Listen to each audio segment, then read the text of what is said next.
G'day everyone. Welcome back to the late afternoon glass off.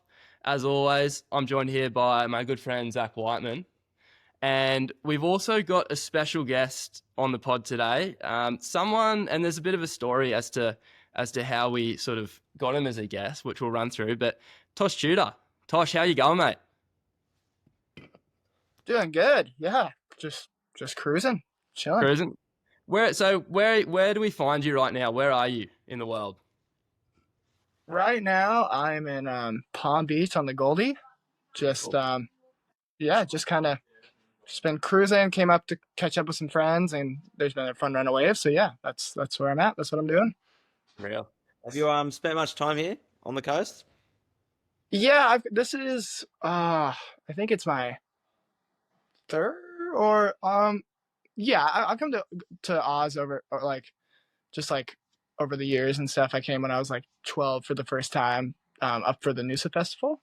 It's like longboard comp I used to come up to. And then as I got older, just started hunting waves because there's just so many zones and such a good time of year this time, like during this winter where our summer in like California can be pretty whatever compared to the waves here. So yeah, the last 3 years I've come consistently.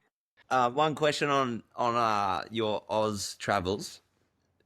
One thing you can change about Australians, and one thing you like about Australians or Australia, not Australians, but Australia.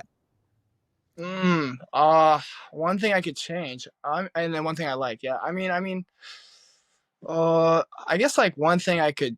I don't know. I kind of enjoy it because they're pretty full on here. You guys are. I feel like compared to California, like it's everything's. You just get like way more laid back. Where like you could like meet a crew of people, and next thing you know, you're just in for a huge night. Where California, like people are more timid and cautious, where here it's just like the other night in Linux, meet a big crew of people and then just boom, next thing you know, you're like thrown down with them. Like that's like the culture here, where it's just a lot more people are more like laid back. So that's definitely something I like a lot. Like you can form relationships real easy here. It's not so people are way more like open and like you can like greetingful, I guess. I don't know.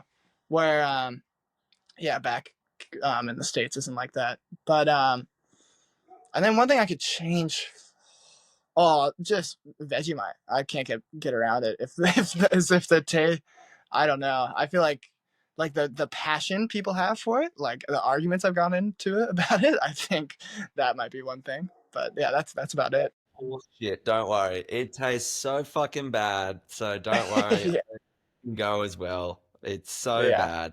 I've never got I don't. around. That's a pretty. I can't agree with either of you there. I'm sorry, but that's all right.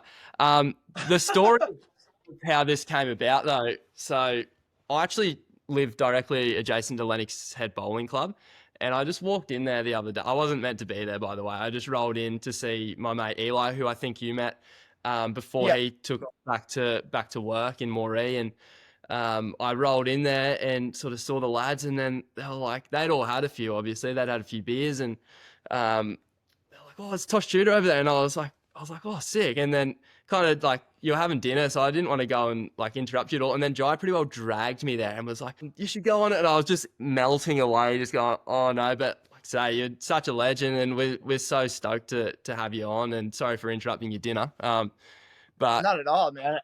There was no interrupting there. That was.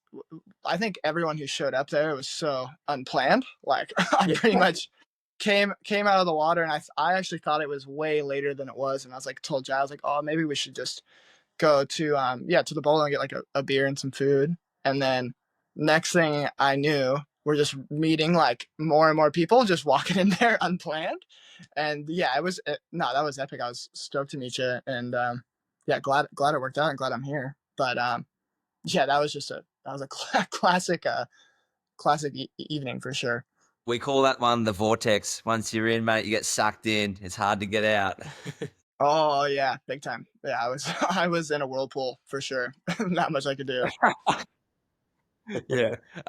We'll move on from that though, Brett. So, like, say, talk us through your early life. Where'd you grow up? And how'd you get into surfing? Yeah. Well, I mean, fortunately, I pretty much was just born straight into it, just into a big surf family where my my grandpa surfed on both sides of my family, my mom and my dad's side, and then that led to my dad and my mom both being surfers. And my dad, obviously, he kind of took it to the next level with his thing, and that's his entire life and passion. So Sure. yeah, I just kind of grew up just in a really, really fortunate situation to where I could just the resources to surf were so much there, and yeah, kind of just like yeah, it just was that it was straight into it. And yeah, I kind of eased into it a bit. My dad was pretty forceful about it. Was like, you better be surfing. Where I kind of was a little bit over it when I was like young. But then once I got to a certain age, I started making friends through like little surf contests and stuff. And then you get rivalries and you want to be better than your friends, or I like realized the situation I was in and realized who my dad was, and was like, whoa, I should probably figure this surfing thing out. And yeah, just through there, just started surfing more and more. Yeah. So yeah, your dad is the 3-time world longboard champion. How come you didn't, stay on longboards? You obviously chop and change craft a little bit, but was he kind of a little bit shocked when you went on a smaller board? Well, I mean, he always had me riding like whatever boards I wanted, pretty much, or like kind of. He would be a huge influence on what I was riding, and I used to longboard way more than I do now, where like that was what I was doing. I was just longboarding, but he's always loved getting barreled, so he made sure that I wasn't scared to get barreled like that. That I made like that was his big thing. He's like, you can't be fucking scared to get barreled. So I was like, oh, all right, I better figure this out. And yeah, he pushed that pretty hard on me.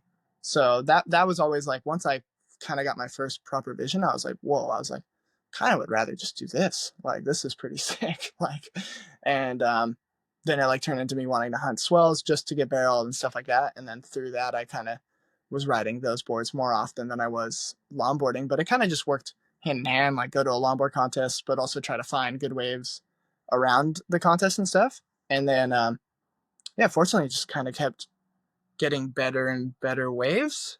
And then yeah, now I kind of the main thing I get to do now is just yeah chase waves and try to be in the right spot for him, I guess. But yeah, he always was he was never like tripping about it. He kind of understood because he knows how addictive it can be, So it was that was sweet. Yeah. Absolutely. So, and I had a little bit of a stalk through your Instagram this morning just to see if there's any history of you riding any kind of sort of high performance shortboard. It looks to me like you stayed pretty true to yourself right through your entire surfing journey. Did you have any kind of competition background growing up, or is it always just pretty mellow, just riding whatever board suited whatever waves you had and just taking it easy?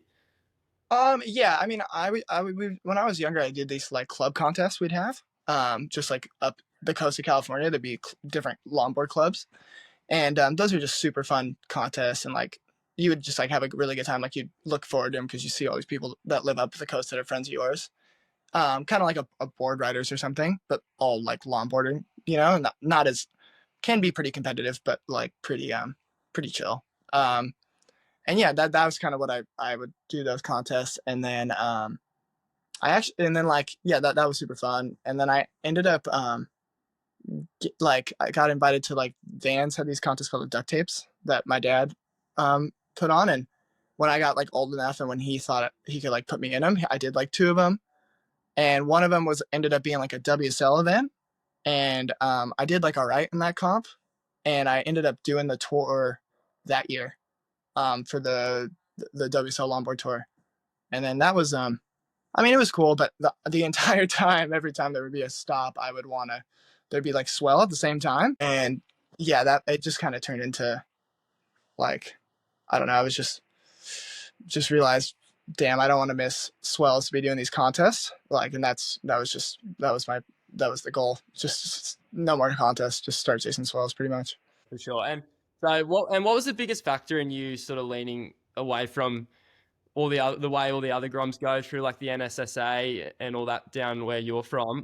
What kind of pushed you away from that? Was it your dad's influence, or was it your own sort of didn't feel like you needed to do the contests? Yeah, he pretty much just told me NSSAs are blown. Like I wouldn't do those. So I was just like, in my head, I was like, oh yeah, no need to do that.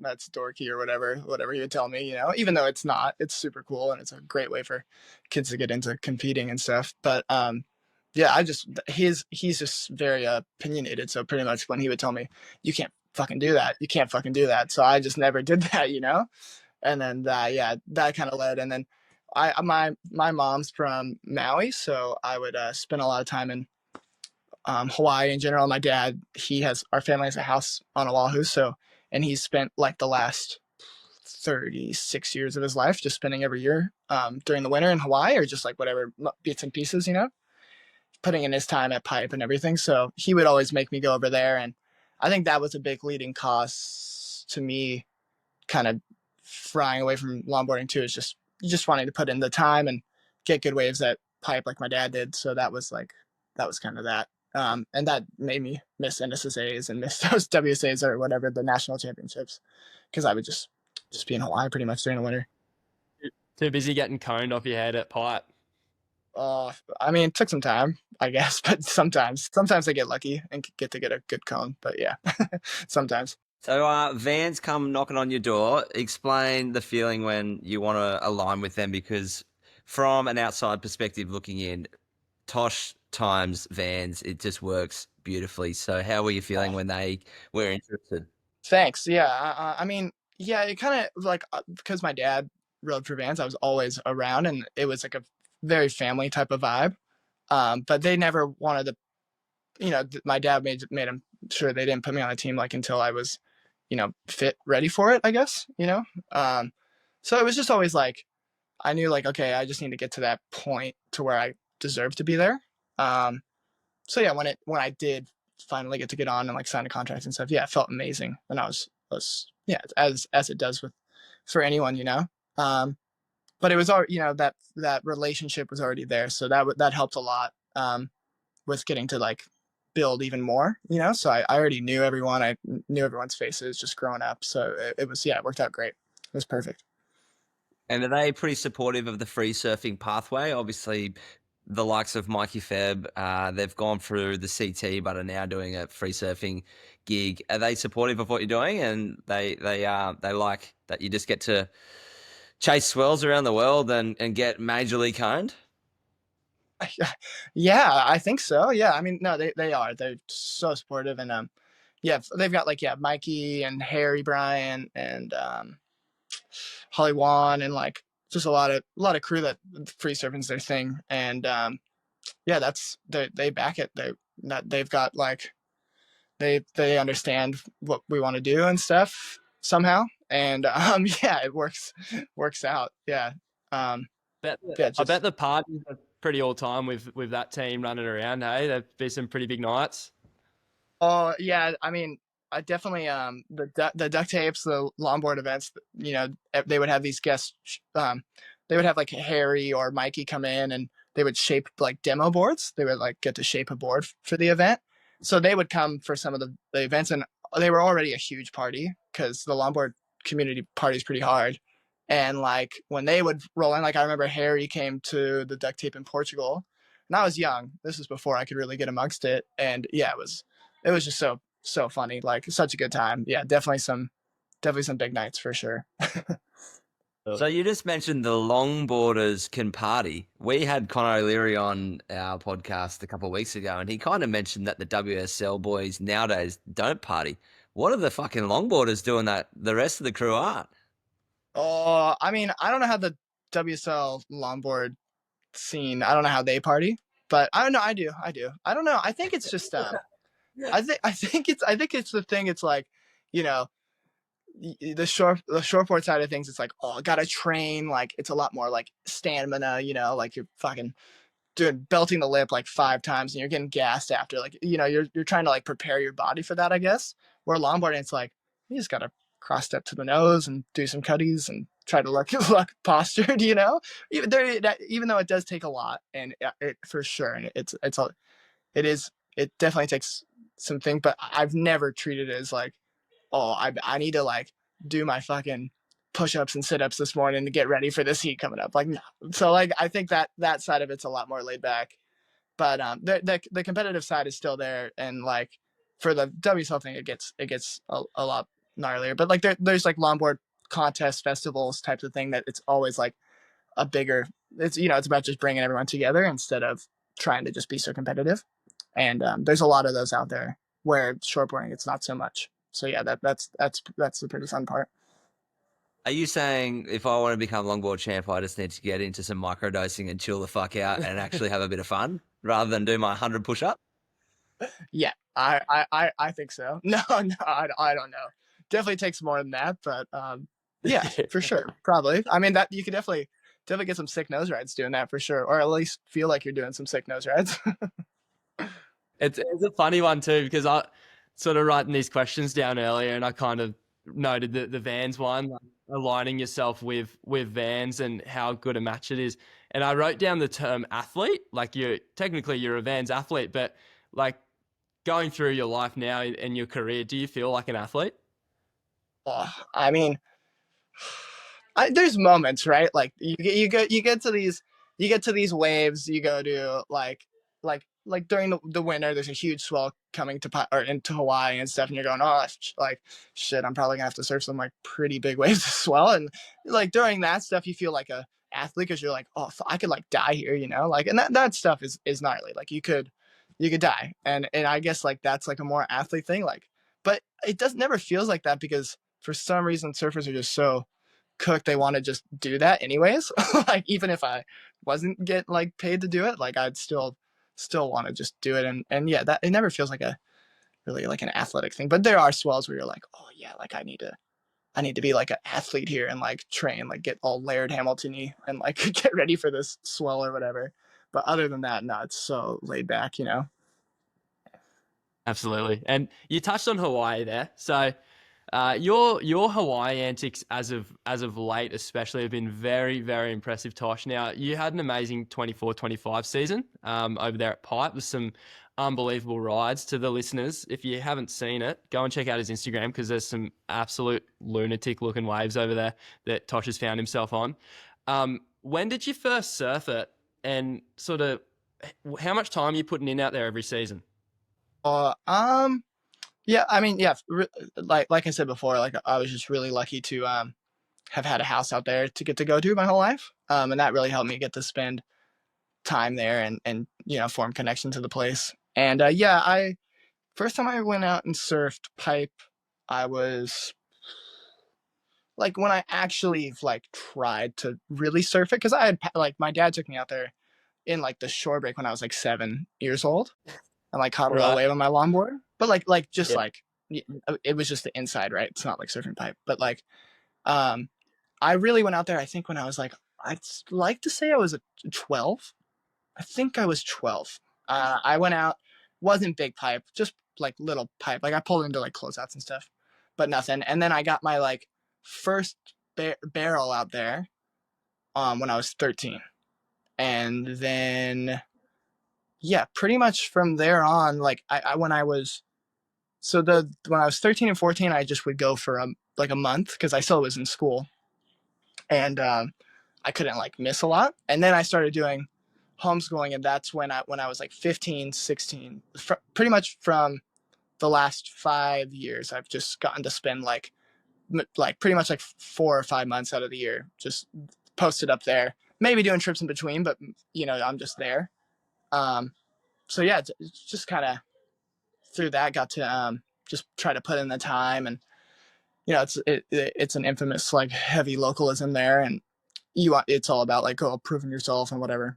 But yeah, it's a sick place, and there's so many waves, and yeah, like just a great place to be during that time of year. And yeah, putting in the time, just trying to gain respect whenever I can, and yeah, that's pretty much it.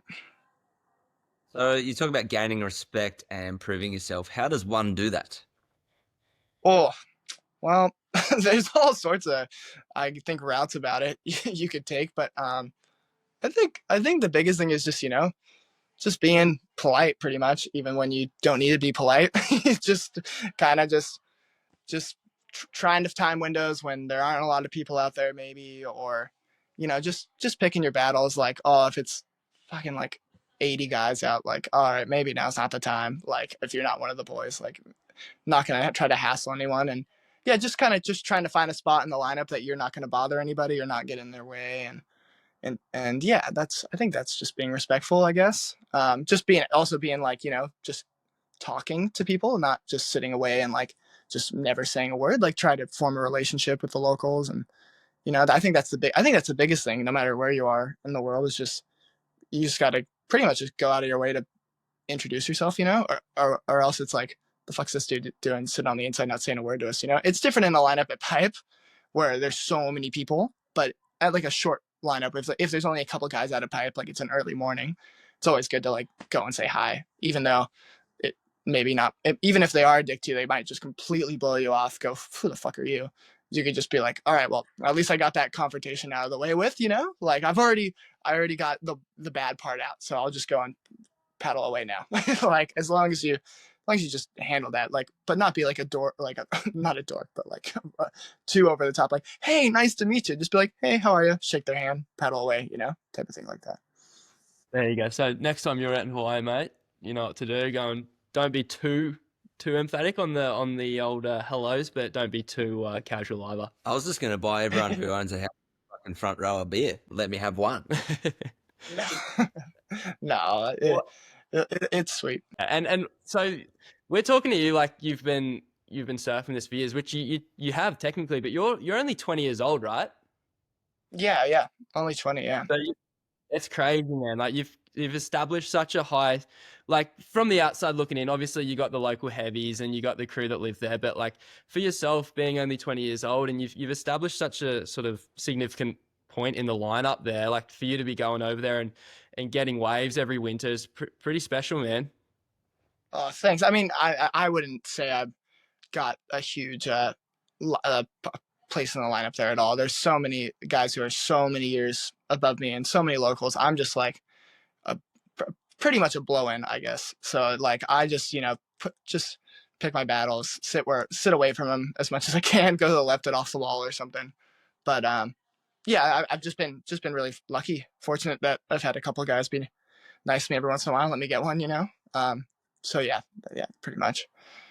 I was going to say, you've been really modest, but you don't end up with some of the waves that you've got by not having an established spot in the lineup. So you don't have to comment on that. That's fine. Yeah, well, I got 4 waves in 4 hours and 3 of them were fucking terrible. So you're doing better than... That's typically how most sessions go. Is you paddle out. I mean, man, I think I've sat out there for an entire day. I remember I came in, I looked so fucking crazy. Like, I was just completely scorched, like to a crisp, and I had like a crazy tan line on my bicep because I was wearing a spring suit. I didn't even look real. Like, and at one point I was sitting out there for so long that like Koa Smith looked at me and was like, "Are you like, Tosh, are you okay? Like, I think you should go in." And I was going, "Fuck!" Like, well, you got to say that to me. Like, I'm just trying to get a wave, man. Like, it's easy for him to say because he gets so, like, he can get whatever wave he wants, really. It's like, but come on, just let me cook here. And yeah, pretty much just didn't get a single wave, and it was like as good as it gets, as good as Pipe gets. And I didn't get a single wave, and I just went in, just going, I should just quit. I'm done here. But you just have to keep coming back, keep trying. Have you had any, like you noted before that obviously there's a bit of localism over there. You experienced any of it yourself, or you've seen it go down, like some pretty crazy stuff going on? Well, I mean, yeah, I've seen people blow up and everything. I mean, obviously nowadays it's not nearly as bad as what it's been like during when my dad was putting in his time there. Like, that was a whole nother level. So it's so much easier, so much more open now, which I mean, who knows? Maybe it's a good thing, maybe it's a bad thing. No one, it's for the locals to comment on. But yeah, like, fortunately, I've just been lucky. I've not really had any bad things go on there. And with my dad already putting in his time, that definitely helped with me getting to form a relationship with people, getting to meet a lot of people at a very young age. So yeah, that's helped me get out of trouble for sure. And yeah, just kind of, yeah, never, honestly, nothing. Yeah, maybe like I've got a couple, like, nah, it's been good. I think it's been good for the most part. Nothing too gnarly to comment on or anything. But when your dad's Joel Tudor as well, you probably get a couple little sort of 50-50s go your way, right? Like a couple people would know who you are. And, I think so. Yeah. Or I mean, honestly, the only thing that ever happened is, and this is like got nothing to do with localism, but there's a clip out. There's a clip on the internet out there. Someone can find one day. But I was surfing VLAN, this little wave, on the North Shore, sick little double upright. You see Mason Ho surf it all the time, and um, maybe blur out the name. I mean, it's not even a secret. Everyone knows, but whatever. We'll beep it out. Yeah, whatever. Who cares? But yeah. Anyways, you know, Cruz Denofa, the kid. Yeah. So pretty much, I go on this first wave. I fall, and I pop back up, and if you fall at this wave, it kind of like just will. If you fall like right off the bat, you can pop up, and it's a little double up, so it's surging a lot of water for just such a small wave, though. So it's like sucking me into the right where the wave's about to barrel, pretty much, and I pop up. I'm like, oh shit! Like I see Cruz and Alpha like rolling into this perfect tube, and I'm going, damn, he's about to get checked. And I was like, oh, he's gonna like run me over. This is pretty bad. So I'm like kicking as hard as I can to like get out of his way. And I went to go like dip my board, and he was literally like about to be on my back pretty much. And my board just like kind of like, you know how it'll just like hit the bottom and slingshot back. It's like pretty much what happened. I went boom, boom, and like slingshotted like so fast, and I couldn't even like think about what just happened, and I just knew the board had shot back on this poor little Cruz Nova. Got some like his head sliced, and I was like, oh my god, what have I done? And I popped up to see if he was okay, and he gave me a thumbs up. He like kicked out and gave me a thumbs up, like nothing. Like I was like, all right, I gave him a thumbs up, and he just like was all good. I was like, holy shit! So I was like, wow, thank God I got like nothing happened.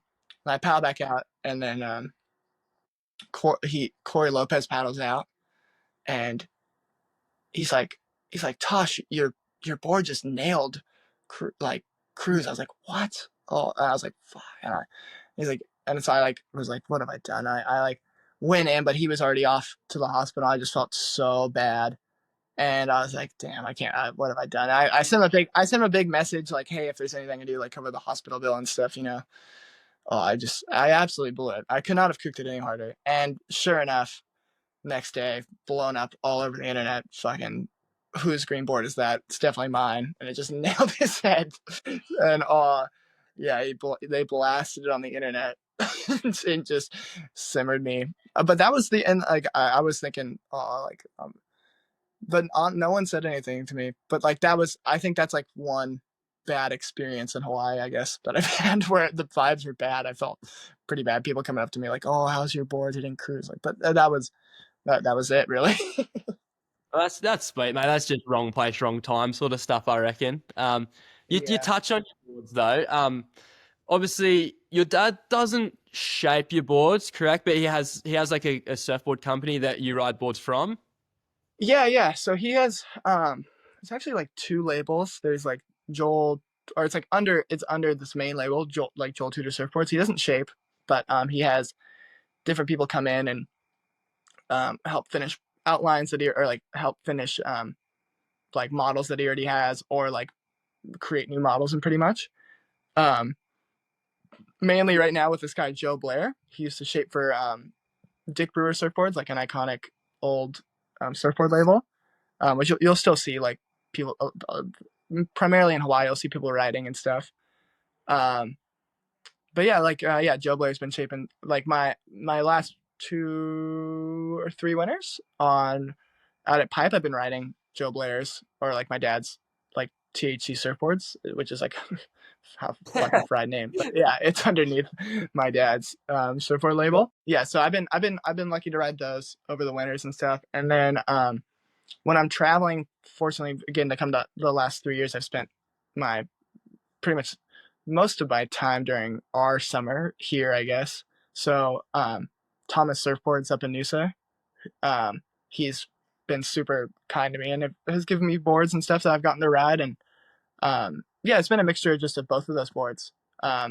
Just kind of when I'm in Hawaii, primarily, even outside the world, I ride with my dad's label and stuff. But Thomas has been super kind to me too, so I'll ride those boards as well. You mentioned traveling there, and something where a lot of people are going to be familiar with your name was the Stab Highway. Tell us about that. Was that a fun trip? Any exclusives for us? I mean, yeah, man, that trip was fucking crazy. Like, I don't even know. Like, it was like, so I was in Indo, and and to be completely honest with you, I did not want to go at all. I was like, oh, I don't want to do this because I've heard stories. I know how much of a grind it is. But I grew up watching like King of the Road, the Thrasher skate show. So I'd always like it kind of intrigued me, but I just didn't really like. I was just like, oh, it doesn't sound great. But I ended up having to go. So I did like a crazy flight from like Indo all the way to Miami, and we show up I landed in Miami that day right before we started the thing off. So they pick your names. You're like, all right, here we go, and you see everyone. You're like, this is gonna be a good time. Yeah, like this is gonna be sick, right? And yeah. Anyways, go straight into it. Like you honestly, you would think like everyone's like partying the whole time and stuff. Man, not like you wake up 5 in the morning every day and go to bed at 3, just doing challenges the whole day, just like grinding challenges the whole day, like just doing the most absurd things, like and like looking for the most absurd things, like you'd like have to look for like the most sunburnt human on the beach and like lather him up in sunscreen, or like I had to go like I like wrote a I mean I did some I kind of went full in because I've watched King of the Road. I was just going, you know what, if I'm doing this, like I better go all in. So I just chucked the wetsuit on day one, which was such a bad call because man, it is so mentally challenging wearing a wetsuit for. I did it for 6 days. Um, it's terrible. I don't recommend anyone ever does that, and I think it's like a serious health problem. Like I could have seriously messed myself up. Like you could get staph so easy. Um, and at the time I had no hair in my head, and I was just going all in, and we were just like I said, 5 a.m. to 3 5 a.m. to 3 a.m. Boom, all day, just going for it, right? And it was just, oh, it's a nightmare. But I mean, but at the same time, an incredible experience, and we had a great time, and I did stuff I never would have thought I'd ever do. Um, so like it goes hand in hand, right? You have these moments where you're like, this is sick, like we're killing it, and then you have these moments where you're like, is our team losing? Is this even worth it? Like, what are we doing here? Type of deal, you know? All for the amusement of stab, pretty much, right? So we were just going like, this is pretty chaotic, but like our team would have ups and downs, but I had such a good crew. Fortunately, like Cam Richards, Shane Borland, and Mia Calderon, who was our team captain, like we just got so lucky. Even the filmers aren't on our team. We're legends. Jeffrey O'Neill and Blake Michelle. Like I wouldn't have done it with anyone else. And yeah, we had a great time. Definitely unforgettable. It felt like a lifetime. I was in that wetsuit, and just like the trip alone, like it was crazy. Like I was like doing, I don't know what I was doing. I was like eating like doing insane food challenges, like eating biscuits within like 30 minutes.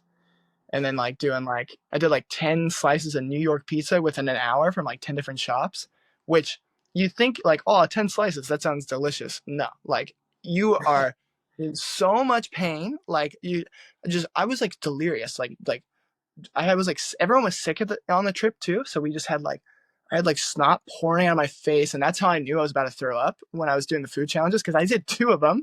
So I'd already like gone through the pain. Oh, it was crazy. Like so much pain. And then I shaved a penis on my head, which wasn't great either.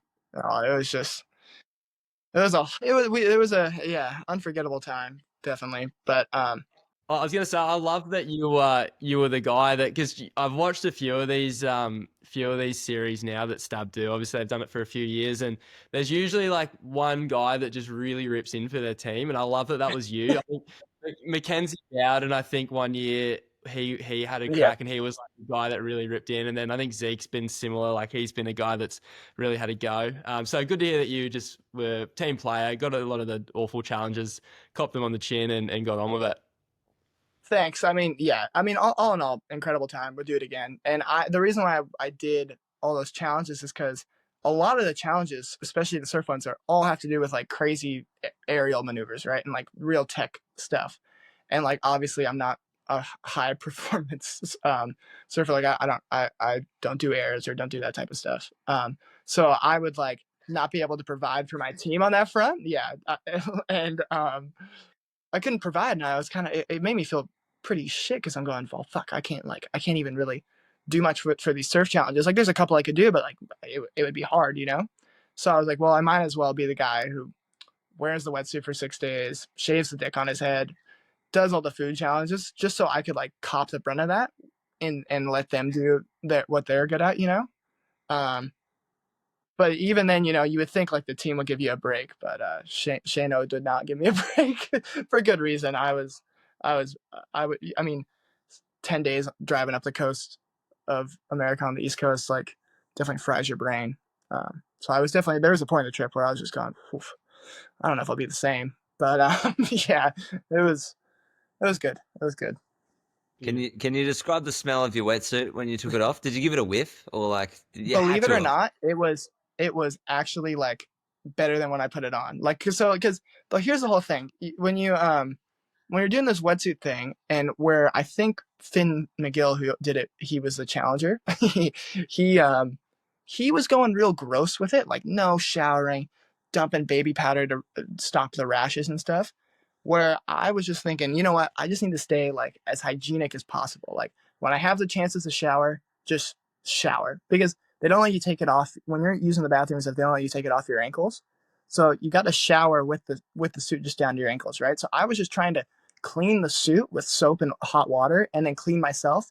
But then I got to put this soggy ass wetsuit on, which is actually disgusting. But I would just do these like hour-long 45-minute showers when I had the chance, but you don't have the chance. It's only like once a day, really.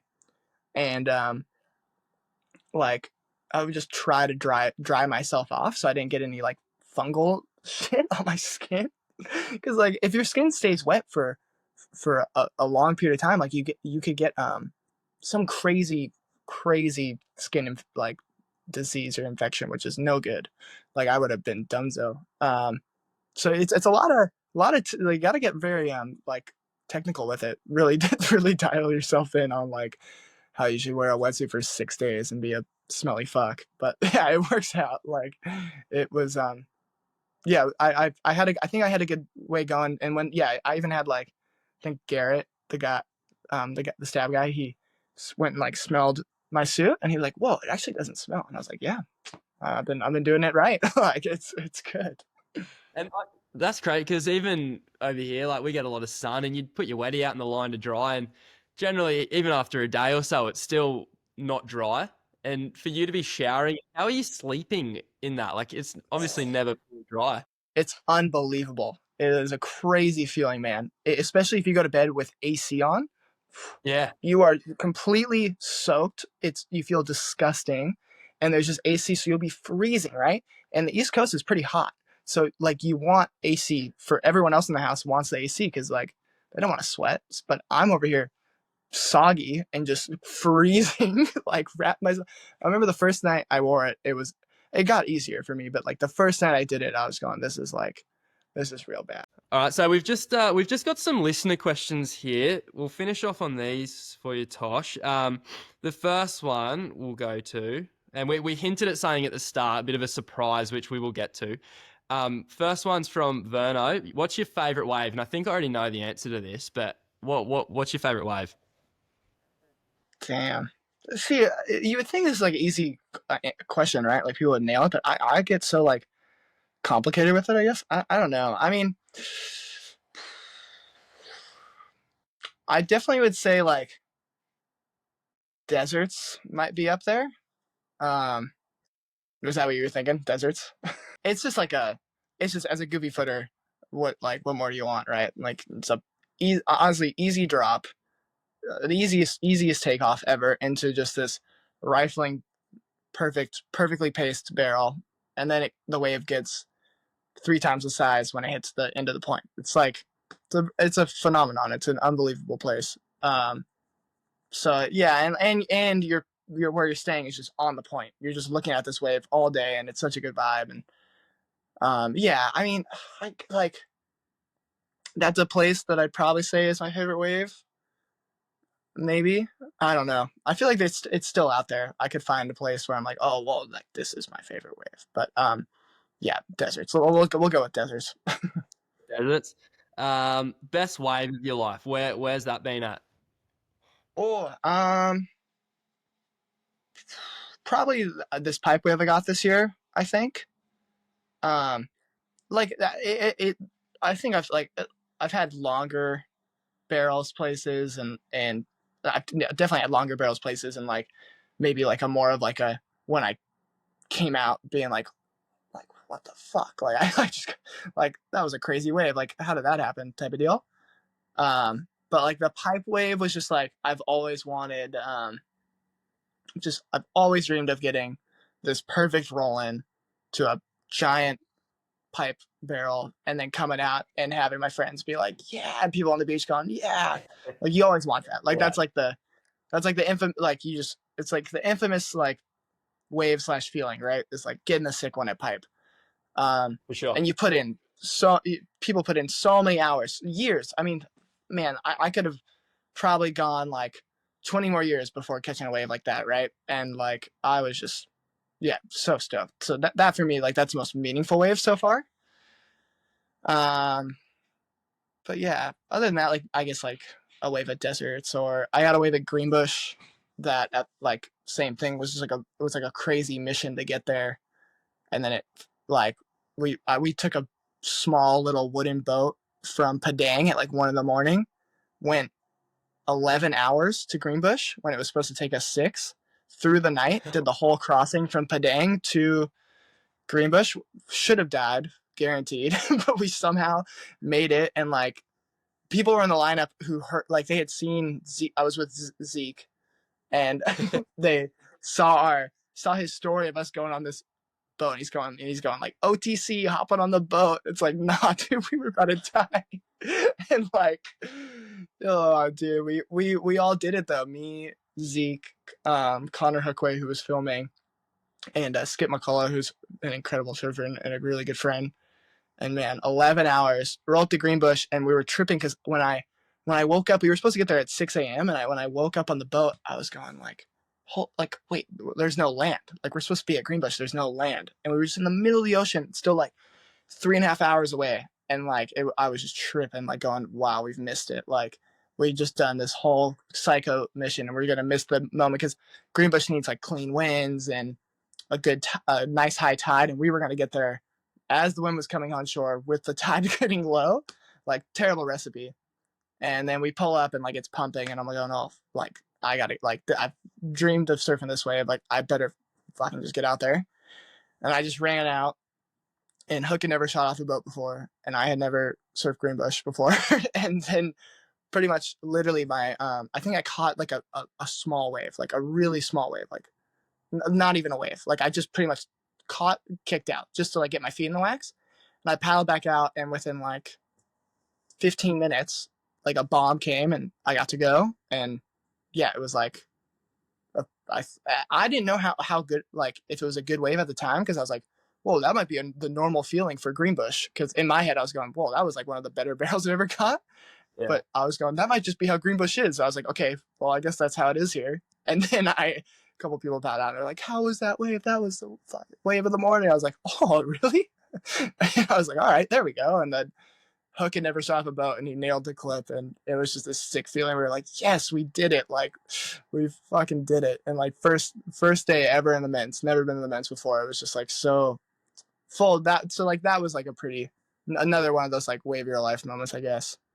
But yeah, just real lucky I even got to experience like 2 or 3 of those moments. So yeah, I guess those two, Greenbush and Pipe.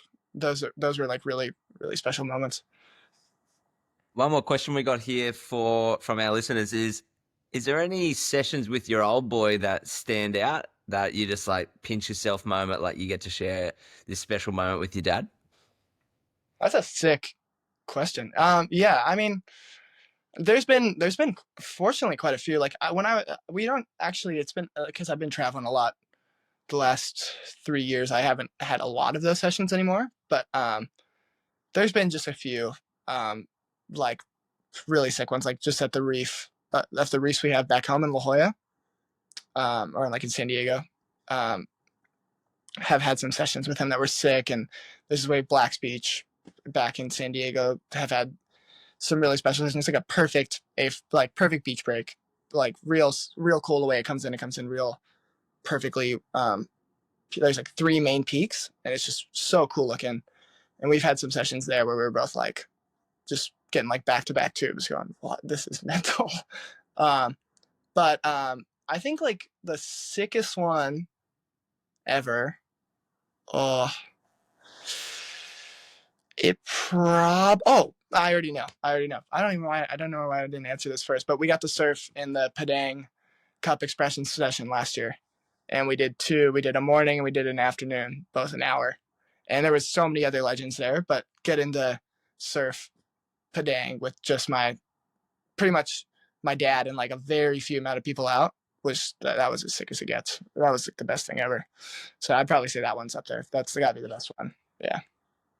That's an interesting point you've raised there, mate. Very interesting. Because when we put our we put our little questions out to listeners this morning, one of the crew that got back to us was Harry Mann. So I don't know if you know him, but he works for Rip Curl Indonesia, and he wrote to us, Padang Cup ? Are you in? I'm in the thing. Yeah, I'm stoked. Yeah, so stoked, man. That's like that's a dream contest to be in. And last year, Harry and James Hindy and them were legends. They were like, I was as an alternate, but I never got in. But that was all right. I didn't care. And I got to do that expression session, anyways, which was epic. But yeah, man, I'm just stoked. Hopefully, let's just hope a big swell comes, big old West swell in August. But yeah, it's a dream. I mean, you watch like there's something like infamous waves out there, like Bruce's wave, or there's like Jack Robbo's waves out there. Benji Brand had a crazy run at it too, or I don't know. It's just such a sick contest. I mean, it's a perfect wave. Like that can almost be like everyone's like favorite wave ever because it's just so. But it's like so perfect. It's crazy. Doesn't make any sense. But yeah, hopefully do good. Get some tubes. Try win. I don't know. I'd be stoked. Yeah, well, it's a great, like, for yourself as well, being a goofy footer. I guess that's kind of just like the dream event for you, right? Like you don't even really have to change your equipment. You can ride exactly what you want. It's a contest, but it's sort of not at the same time. It's just go out Padang and see you can get the best wave. Yeah, it's perfect. Yeah, I guess like you just get to go out and, I mean, you get to surf that wave pumping with only, I think it's 3 other people in the format. You do 2 heats with 3 other people. That's crazy. And it's a consistent wave too when it is good, like at least when I was surfing it. So you get like the opportunities there, and it's just, I guess, it's a prestigious event. So it's an honor to be in it. And yeah, I'm stoked. Thank you to Harry. Harry is the man. Literally. Harry Mann is the man. And probably just one more question before we let you go, Tosh. Would you rather do a year on the QS, but you can ride whatever you want, or you're only allowed to surf a high-performance thruster for a year? So a year on the QS, but I can ride what I want, and then just a high-performance thruster for a year. I mean, definitely just a high-performance thruster for a year. Fuck doing the QS. No way. Are you kidding me? At least I'm actually like getting to go and score waves. We're like, go to the QS. Oh, I mean, if I was on the Oz QS, yeah, that would be sick. But I mean, if it's in my region, then yeah, no way. I would way rather just ride a high-performance thruster all year. Yeah, we have the fortunate sort of, I guess, luck of having a pretty nice Indonesian leg to our QS season. So it kind of is fun, but it's sort of not at the same time, right? Yeah, I mean, yeah, definitely. I mean, once you're in the heat at Nias, it looks pretty sick. But before, the heats look pretty chaotic. And then, but the Curry comp is sick too. Pretty cool. Absolutely. Well, Tosh, thanks so much for joining us tonight. We hopefully didn't take up too much of your time. It's been sick for us just to have a bit of a fresh sort of perspective on, because we're pretty compy usually. Like we cover a lot of the surf events, and I mean, like, to be honest, like we've loved having you on, because you're not really someone that we would have ever thought to ask if I didn't bump into you at the bolo the other day. Like it's kind of just, It just happened. how it worked out, and we're really frothing that you're able to come on. So thanks so much, mate. Oh, no worries at all. Yeah, super stoked to be on. Like I said to you at the bowl, I seen your stuff already on Instagram. Like I've seen Linux's Brazo one, and I'm sure I'm gonna see Linux's next one too and stuff. How good's the Brazo one? Fuck, it's so funny. But yeah, I've seen it. I've seen it over Instagram, so that worked out perfect. I was just like, oh yeah, I'll hop on. No worries. Yeah, and thanks for even, yeah, putting me on. I'm doing nothing, man. Like fortunately I'm just cruising in a little room in Palm Beach right now, just kicking it. So it's mellow. Beautiful, mate. Well, thanks for the chat. We'll yeah, catch no up worries. soon. Yeah, sounds brother. good. Legend.